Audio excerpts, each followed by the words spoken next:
കല്യാണക്കുറി നോക്കിയിരുന്ന് സ്വപ്നം കാണാണോ? ഓ, പറയുന്ന കേട്ടാത്തൊന്നും ഞാൻ മാത്രം സ്വപ്നം കാണുന്നേന്ന്. എന്റെ അനക്കേച്ചി, ഞാനും എല്ലാം ശ്രദ്ധിക്കുന്നുണ്ടേ. മുറ്റത്തെ മാവിന്റെ ചോട്ടിലിരുന്ന് ഫോൺ നോക്കി ചിരിക്കുന്നതും പാട്ട് പാടുന്നതും ഒക്കെ ഞാനും കണ്ടു. ഒന്ന് പോടി, കള്ളം പറയാതെ. ഞാനൊരു പാട്ടും പാടിയിട്ടൊന്നുമില്ല. ഓ ആ ദേ, ഈ കല്യാണക്കുറി അംബിക മാമി എങ്ങാനും കണ്ടാലേ ഉറപ്പായിട്ട് പ്രശ്നം ഉണ്ടാവും. അമ്മായിയുടെ അമ്മാവന്റെ പേര് വെച്ചില്ലാന്നും പറഞ്ഞ്.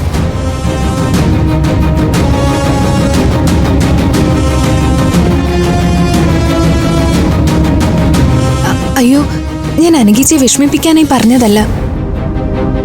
ആകാശേട്ടന്റെ പേരിന്റെ കൂടെ മാത്രം അച്ഛന്റെ അമ്മയുടെയും പേര് വെച്ചാ വിവേകേട്ടന് പ്രയാസമാവും. അതുകൊണ്ട് രണ്ടുപേരുടെയും വീട്ടുകാരുടെ ഡീറ്റെയിൽസ് ഒഴിവാക്കണമെന്ന് ഞാൻ തന്നെയല്ലേ പറഞ്ഞത്. വിവേകിന് അങ്ങനെ ബുദ്ധിമുട്ടൊന്നും ഉണ്ടായിരുന്നില്ല.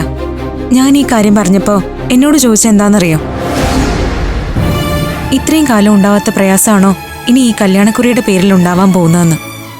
വിവേകേട്ടൻ അങ്ങനൊക്കെ പറഞ്ഞാലും ഉള്ളിൽ പ്രയാസം ഉണ്ടാവും. 2 കല്യാണങ്ങൾ ഒരുമിച്ച് നടക്കുമ്പോ അതിലൊരു വരന്റെ പേരിന്റെ കൂടെ മാത്രം അച്ഛന്റെ അമ്മയുടെയും പേര് വെച്ചിട്ട് മറ്റേയാളുടെ പേരിന്റെ കൂടെ അതില്ലാതെ വരുമ്പോ വിഷമം തോന്നാതിരിക്കോ? അല്ലെങ്കിലും കല്യാണക്കുറി കാണുന്നവര് ചോദിക്കില്ലേ ഇതെന്താ ഇങ്ങനെയെന്ന്. ഇങ്ങനെ മതി ചേച്ചി, ഇതാണ് ശരി. നീ പറഞ്ഞ പോലെ അംബികമാമി അറിഞ്ഞാലാ പ്രശ്നം. ഉറപ്പായിട്ട് അവര് പ്രശ്നം ഉണ്ടാക്കാൻ വരും. പിന്നെ ഇത് നമ്മുടെ ഫ്രണ്ട്സിനും വേണ്ടപ്പെട്ടവർക്ക് മാത്രം കൊടുക്കാനുള്ളതല്ലേ. അപ്പൊ പിന്നെ അംബികമാമി എങ്ങനെ കാണാനാ?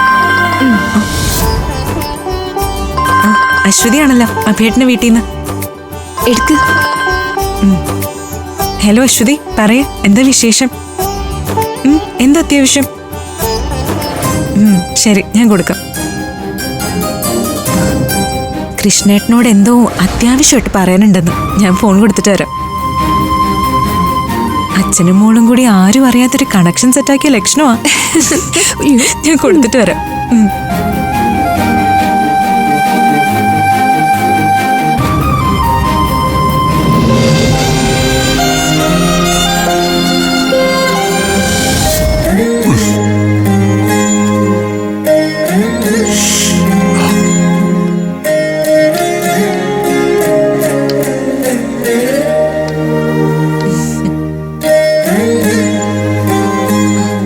കൃഷ്ണേട്ടാ,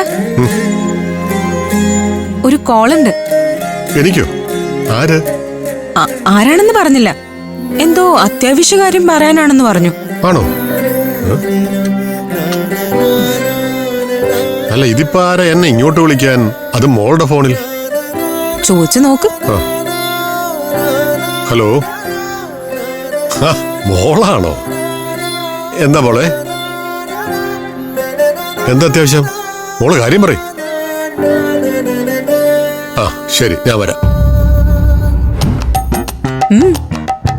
അശ്വതിയാ? മനസ്സിലായി.